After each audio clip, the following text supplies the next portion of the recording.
Captain Marcus Hale moved quietly through the thick alien forest, his boots sinking into soft blue soil that glowed faintly under his steps.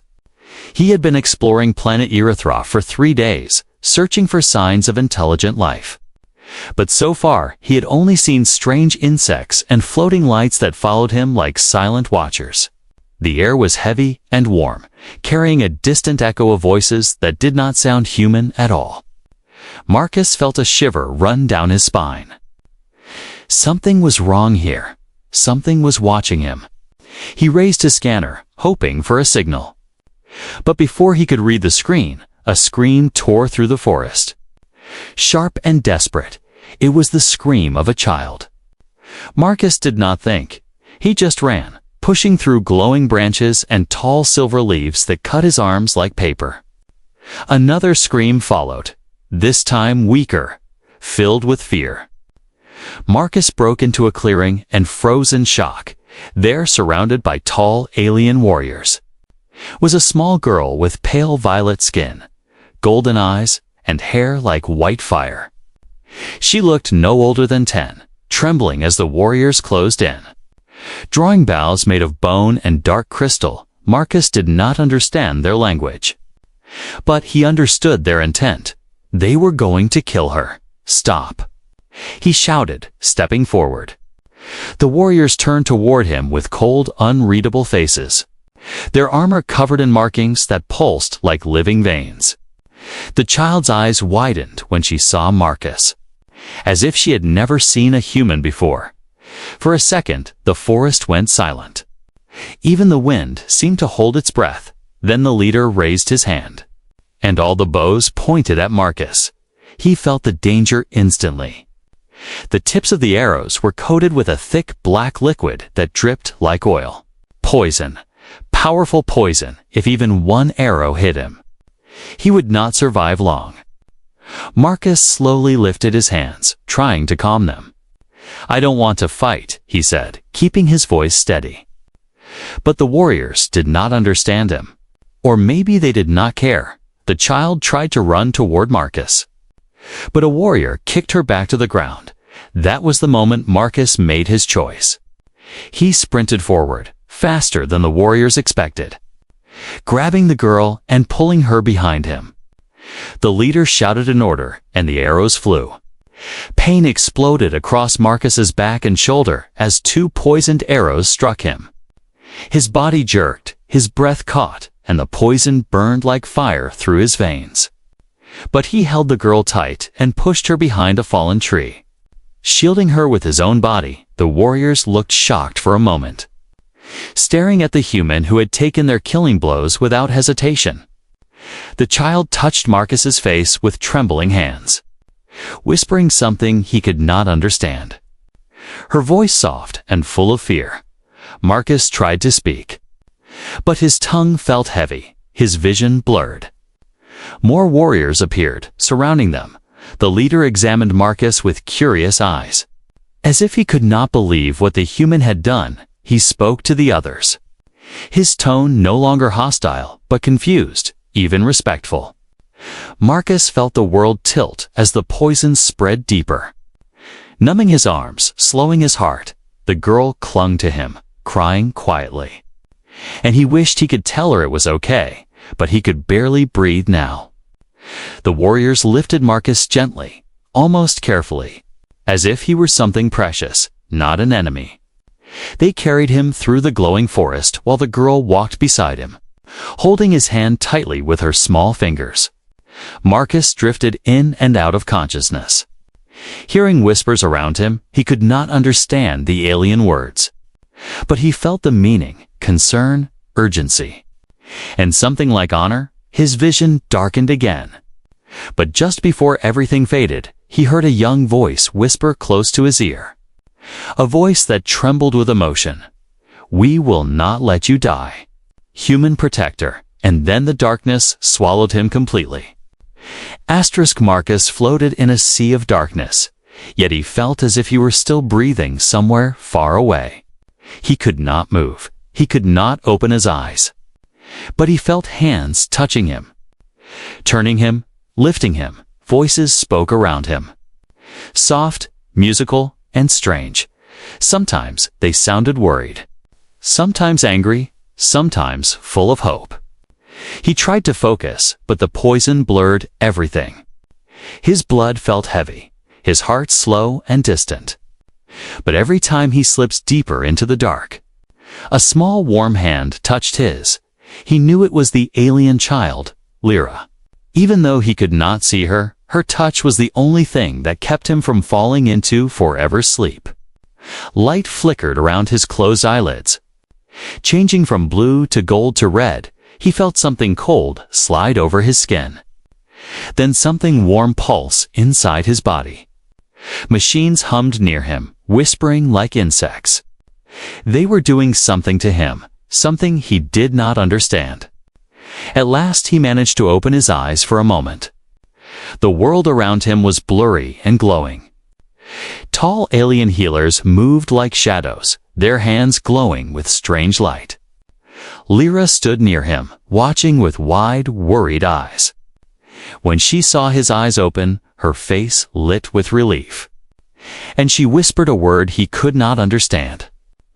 Marcus tried to speak, but only a breath came out. One of the healers hurried to him, placing a hand over his chest. A burst of warmth spread through him, calming the pain but pushing him back towards sleep. He wanted to fight it, to stay awake. But the darkness wrapped around him like a blanket.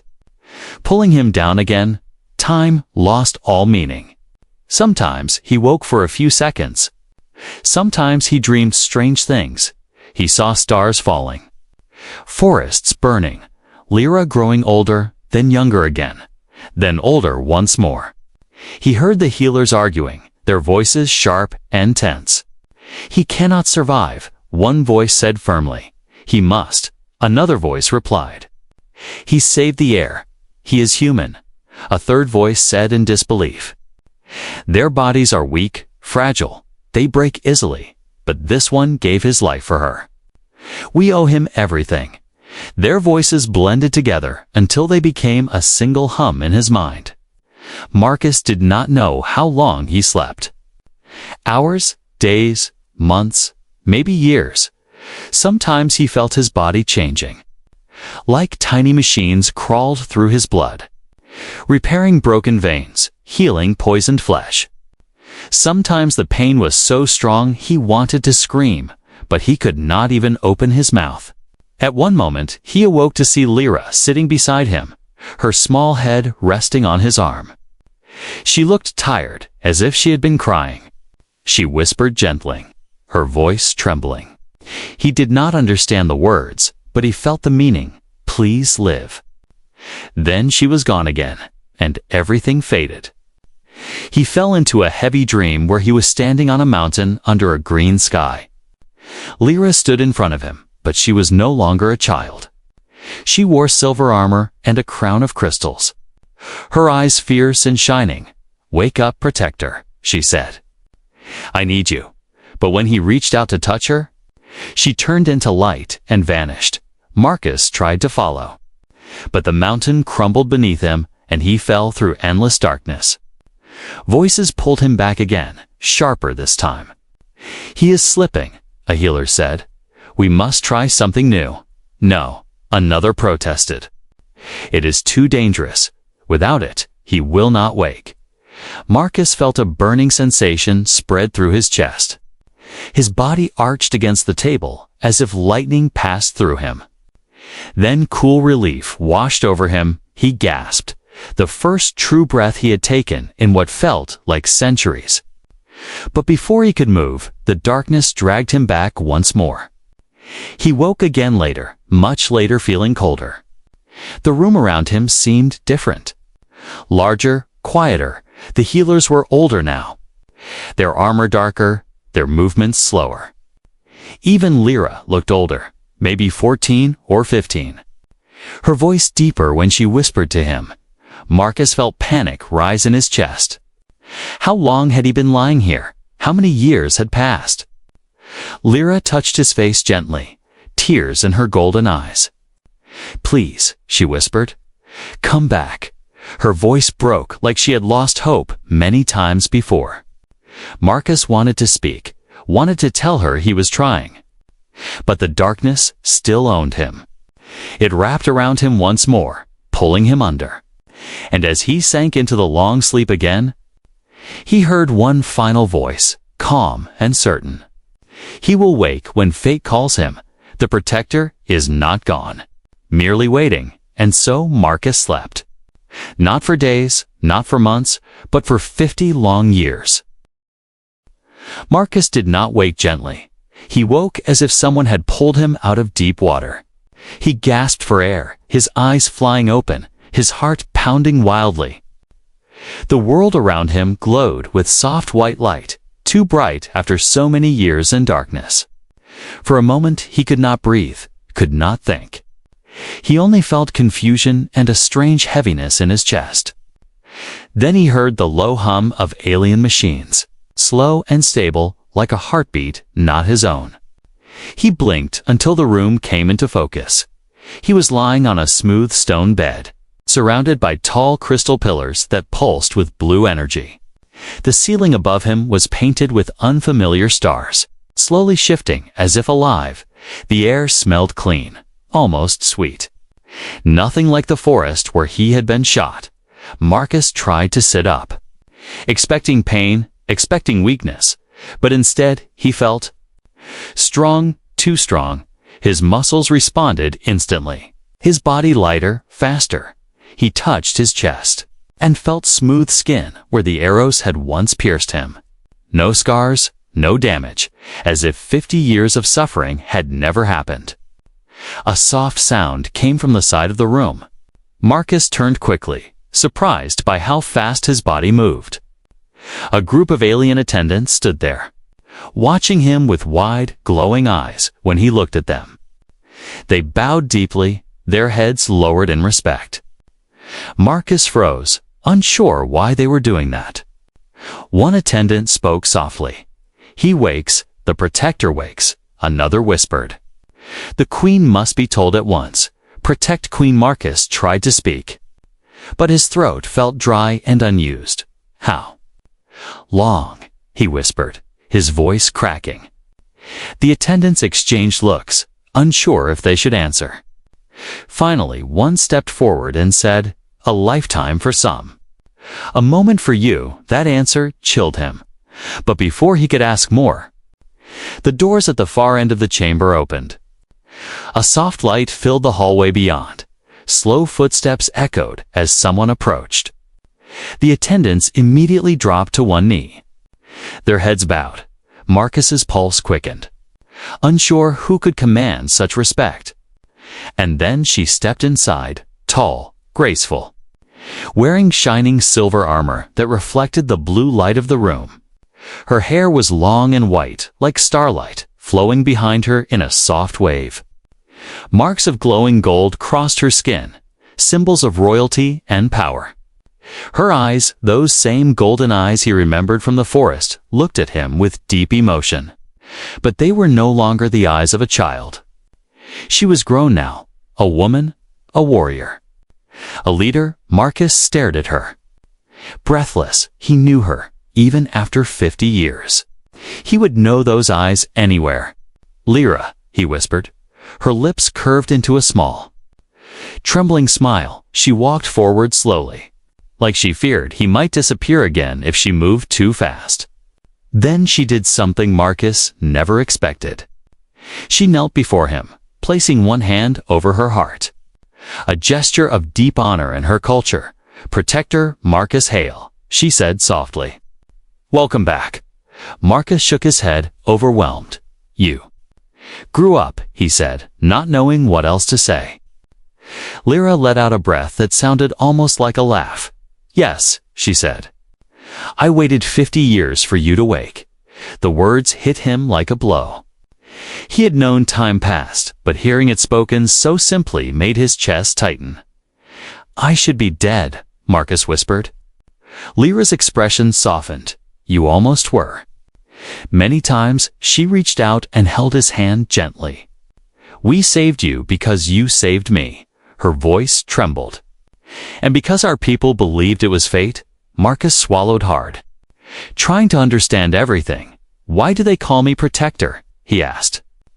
Lyra looked down for a moment before answering. Because you gave everything to shield a child who was not your own. And because you took the poisoned arrows meant for our future queen. Marcus stared at her. Stunned, Queen, the girl he had rescued, now ruled a kingdom. Lyra looked into his eyes with quiet strength. I owe you my life, my throne, and the safety of my people, she said. And I kneel because our stories say that when you returned, the Protector must be honored. Marcus felt a strange mix of pride and fear. He had not asked for this. He had not meant to become a legend on a world not his own.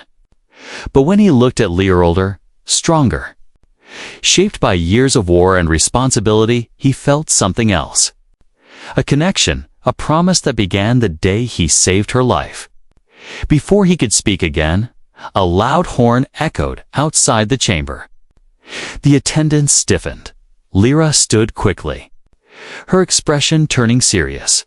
They come sooner than expected, she whispered. Marcus looked at her, confused. Who? He asked. Lyra's golden eyes hardened with fear and determination. Our enemies, she said. The ones who poison their arrows. She looked at Marcus with urgency. You woke at the right moment. Protector, because we are at war. Marcus followed Lyra through the glowing hallways, still trying to understand the world he had awakened into. Every step felt unreal.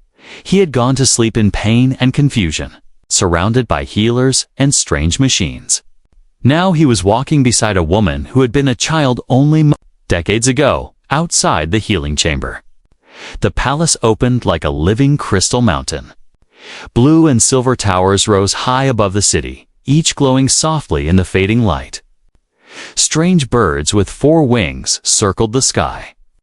Singing sharp metallic notes, people in elegant armor rushed about, preparing defenses, weapons, and sky shields. Marcus realized the kingdom was under threat. Not someday, not in the future, but now. Lyra walked with calm steps, yet Marcus felt the weight she carried.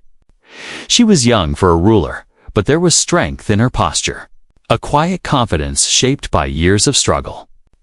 When she finally stopped in a private chamber, she turned to Marcus with serious eyes.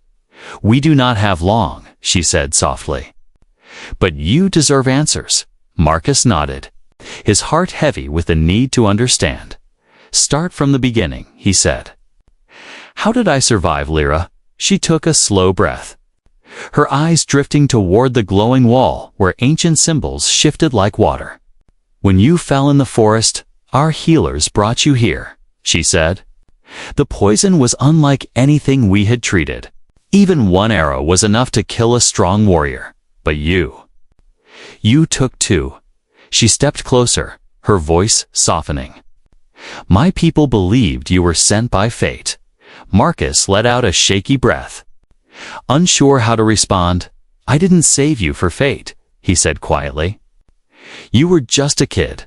Lyra smiled gently, sadness in her eyes. I know, she whispered. That is why it mattered, she continued, pacing slowly as she spoke. Our ancient technology, the nanotech of our ancestors, had been locked away for generations. We used it only for the gravest moments, for our rulers, for our last hope. But when you saved me, the council made a choice. They decided to use that forbidden technology to rebuild your body. Marcus touched his chest, still shocked by how strong and whole he felt. So these machines rebuilt me, he asked. Lyra nodded, piece by piece, cell by cell. But human biology is different from ours. The process was slow, dangerous, uncertain. Her voice grew heavy.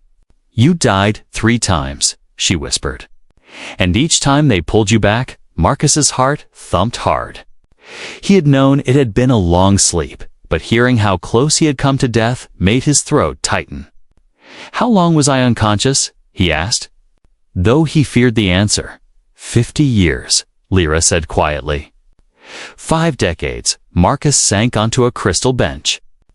Overwhelmed, everyone he knew on Earth would be gone or old now. Friends, family, his entire life all left behind in time he could never reclaim. Lyra knelt in front of him, placing a gentle hand on his arm. "I am sorry," she whispered. "You woke in a world that moved without you," but her touch did not feel pitying. It felt grounding, real, steady. Marcus breathed slowly, trying to calm the storm inside him. "What happened while I slept?" he asked, needing to understand the world he now stood in. Lyra stood and walked to a floating screen of light that appeared with a wave of her hand. Images of battles, ships, and burning forests filled the air. "Our enemies," she said, pointing to strange armored beings with dark crystal armor. "They call themselves the Chaos. They wanted the throne. They wanted me dead." Marcus felt anger rise at the sight of the same designs he remembered from the forest. The same clan that had tried to kill the young Lyra. "They hunted us for years," she said. "But when you saved me, you weakened their plan. You became a symbol of courage. A legend our people held on to." "Me?" Marcus said with disbelief. "I didn't even know your language back then." Lyra stepped closer again, her eyes soft. "You protected a child who was not yours. With no promise of reward, our people honor actions, not blood." She paused, then looked toward the balcony as horns echoed across the city. "The Chaos are coming to finish what they started," she said. "And they believe killing you now will break our spirit." Marcus stood, a spark of old determination rising inside him. "I didn't fight for legends," he said. "I fought for you." Lyra looked at him with a mix of warmth and deep pain. "And now I fight for my people," she whispered.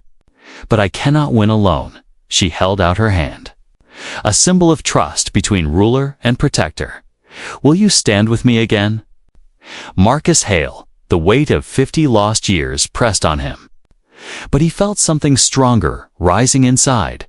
Purpose, belonging. A path that had begun with poisoned arrows and a terrified child. Marcus took her hand firmly. "Tell me what I need to do," he said, and outside the palace, thunder rolled as the enemy army marched closer. The war room inside the palace felt alive with energy and fear. Holograms floated above a long crystal table, showing enemy ships moving toward the capital like dark wings across the sky. Marcus stood beside Lyra, watching the red symbols flash again and again, each one marking an attack point. Even after 50 years, danger still found her, still hunted her, still wanted her dead. Lyra's generals spoke quickly, their voices heavy with worry. "The Chaos are advancing faster than expected," one said. "They carry new weapons," another added. "Energy spears that can break our shields." Marcus listened, feeling his blood heat with old anger. He remembered the forest, the poisoned arrows, the young girl trembling behind him. Now that same enemy marched toward her kingdom with cruel confidence. He clenched his fists, fighting the urge to storm out and face them alone. Lyra glanced at him, reading the emotion in his eyes. "You want to fight," she said quietly. He nodded. "I owe them," he replied. "And I owe you." She stepped closer, lowering her voice. "You cannot face them with an untrained body." Marcus blinked, confused. "I feel stronger than I did before," he said. "That is true," Lyra answered, "but your new strength comes from ancient nanotech. You must learn how to control it." The generals led Marcus to the training grounds, a wide arena covered in glowing sand that shifted when touched.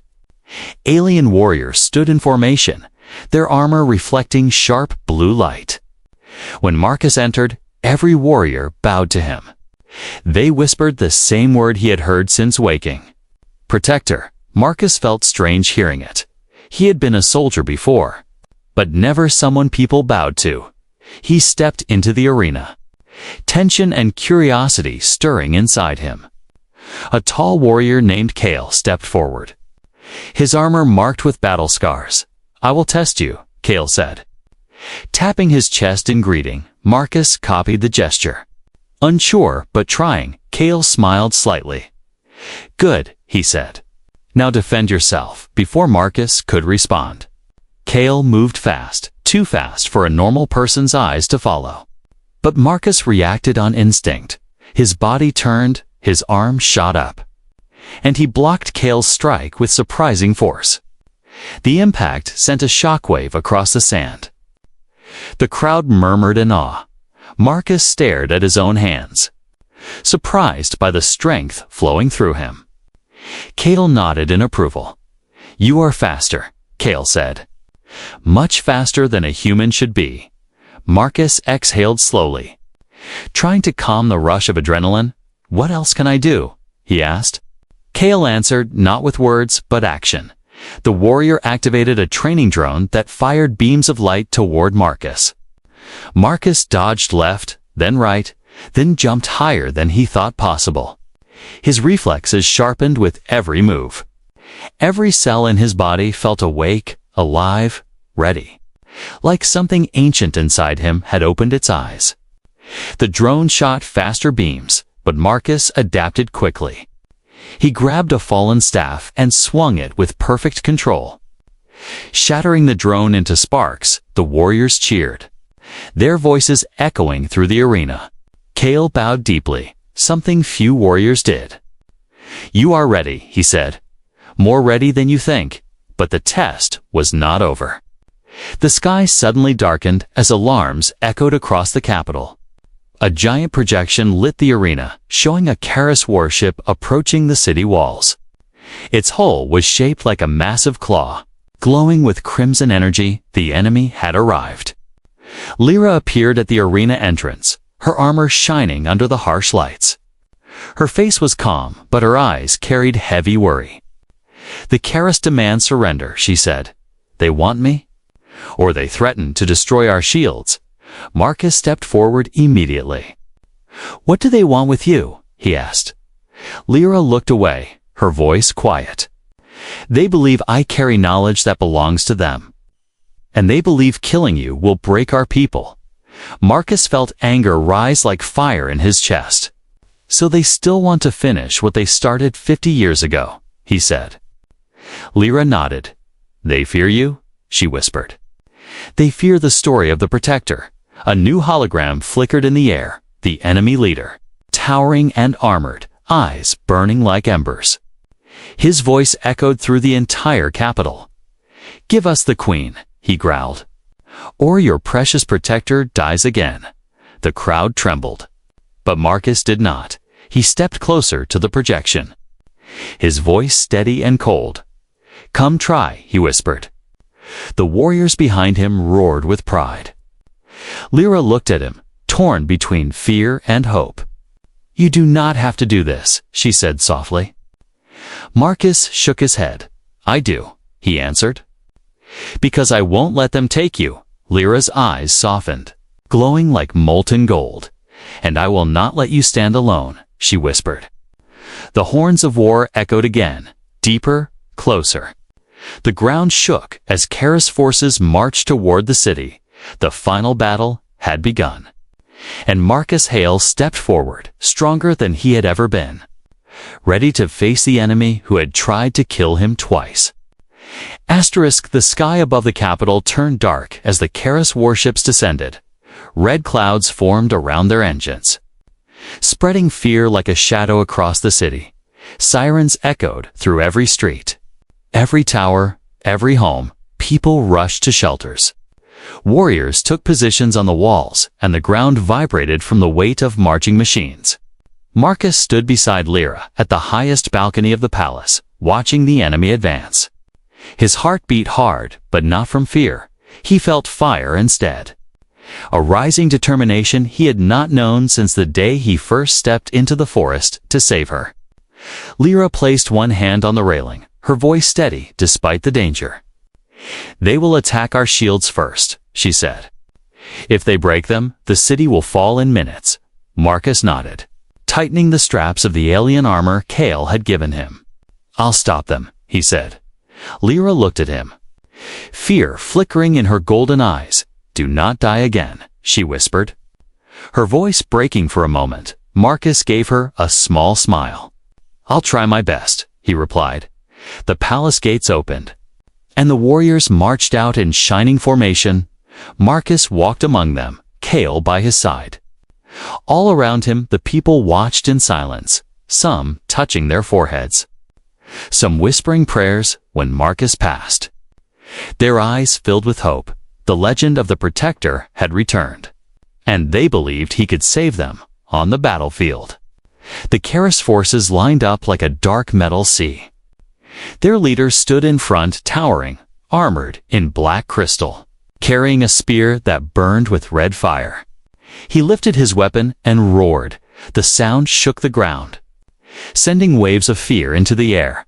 The first attack came like lightning. Karis cannons fired beams of crimson energy at the city shields. The protective dome shivered, glowing brightly before stabilizing again. But the next shot was stronger, and the next even more powerful. Cracks formed across the shield like lines of ice. Marcus's new time was running out. "Warriors!" Marcus shouted, stepping forward. "Follow me." Kale raised his weapon and shouted the battle cry of their people. The army charged, feet pounding against the glowing battlefield. Energy arrows lit the air. Beams of blue and red clashed, and the two forces crashed together like storm waves. Marcus leaped into the fight with inhuman speed. Nanotech pulsed through his veins, sharpening his senses, strengthening his muscles. A Karis soldier swung a blade at him, but Marcus dodged and countered with a brutal strike to the chest. The enemy armor cracked, and the warrior fell. Another came at him, then another, but Marcus moved like a force of nature. His staff spun in his hands, glowing with blue light. Every strike sent shockwaves through enemy ranks. The warriors behind him fought harder, encouraged by his power. But the Karis leader finally stepped forward. Towering above the others, he pointed his burning spear at Marcus. "You should have stayed dead, human," he growled. Marcus raised his staff, his jaw tightening. "You tried," he replied. "You failed." The Karis leader attacked with speed equal to Marcus's. Their weapons clashed, sending sparks and bursts of light flying across the battlefield. The ground cracked under their feet as they exchanged powerful blows. Each strike felt like thunder, each movement too fast for normal eyes. Marcus spun his staff and hit the enemy's spear aside, landing a sharp strike to the leader's armor. The crystal cracked, and the leader roared in anger. "You protect the queen," he snarled, "but she will die all the same." Marcus felt a cold fury burn inside him. "No," he said. "Not while I'm alive." The Karis leader attacked with a sudden burst of red energy. Marcus blocked, but was thrown backward, sliding across the battlefield. His armor sparked, and pain shot through his body. Kale shouted his name, but Marcus forced himself to stand. Then everything changed in a heartbeat.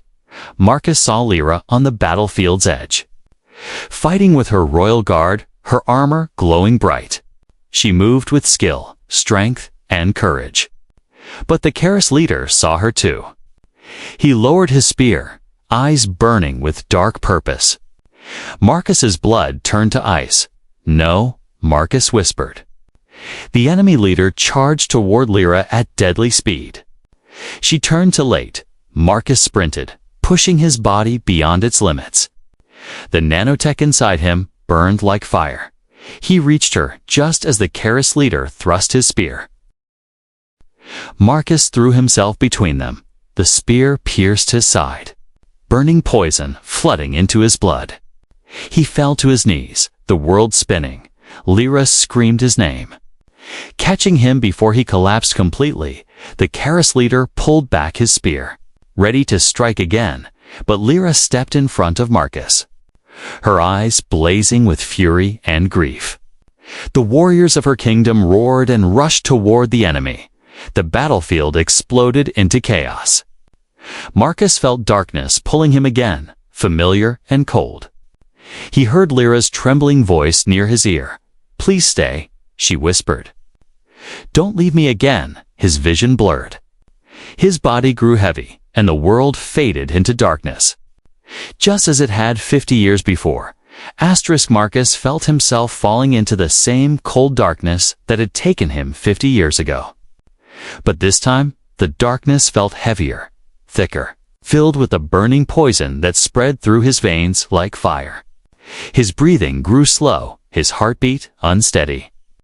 The battlefield's sounds faded until only one voice reached him, shaking with fear and sorrow. "Marcus," Lyra whispered, holding him tightly. "Stay with me." Her hands trembled as she pressed against the wound on his side. Trying to stop the bleeding, tears fell down her face, landing warm against his skin for a moment. Marcus wanted to tell her not to cry, but he could not speak. The darkness was pulling too hard.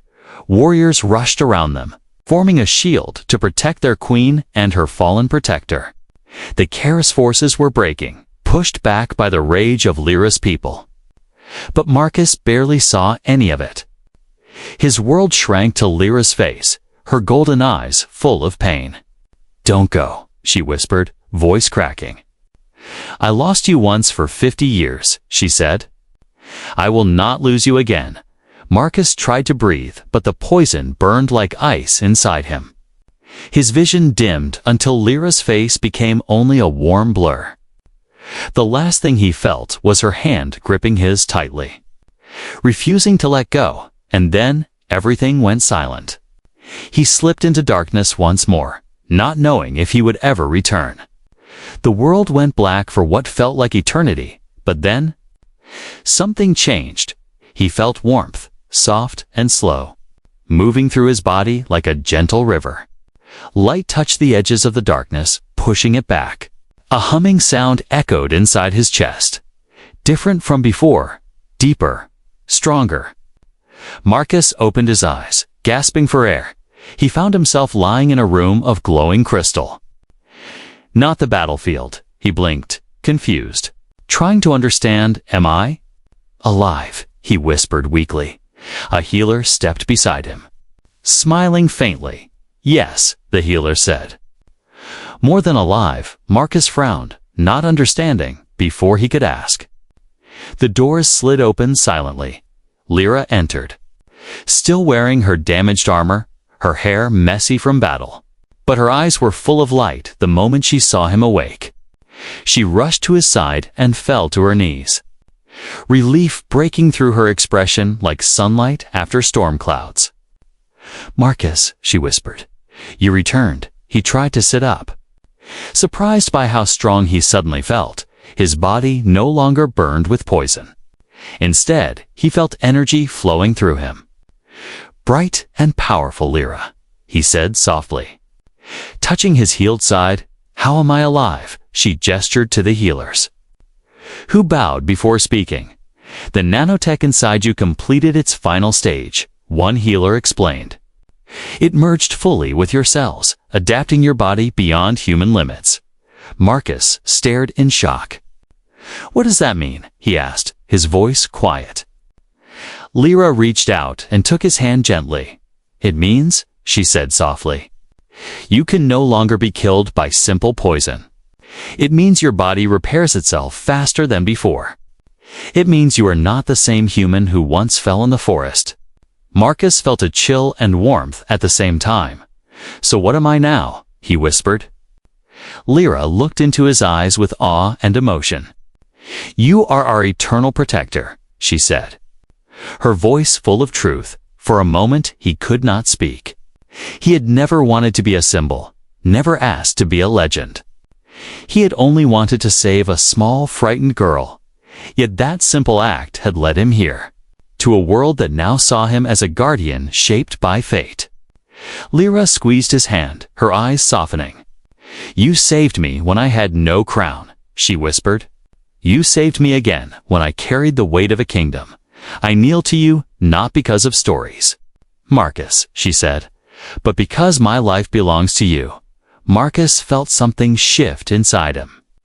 A connection deeper than duty, stronger than legend. He placed his hand over hers, steady and sure. "I will protect you," he said softly, "not because of fate, but because I choose to." Lyra inhaled shakily, her eyes warming with emotion before she could speak. Alarms suddenly echoed through the palace. The healers stepped back, startled. A guard rushed into the chamber. "Breathless, my queen," he said urgently. "A new ship has appeared above our atmosphere." Lyra stood sharply, her face turning serious. "A Karis ship?" she asked. The guard shook his head, eyes wide. "No," he said, "something else. Something we have never seen." Marcus rose from the bed, strength flowing through him like fire and lightning. Lyra turned to him, her expression both fearful and hopeful. "This is not the end," she whispered. Marcus nodded, feeling destiny move again. "No," he said, looking toward the sky, "it's only the beginning."